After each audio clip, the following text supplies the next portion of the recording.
you can add something to it when the fire is coming out.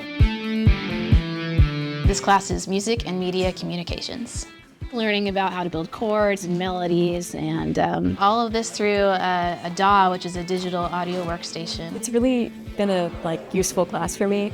It's a really fun class, and I've learned how to use computers better. I think it's really cool that we get the opportunity to have classes like this. I'm glad we get the ability to create while we're at school. So right now we're working on our video game project.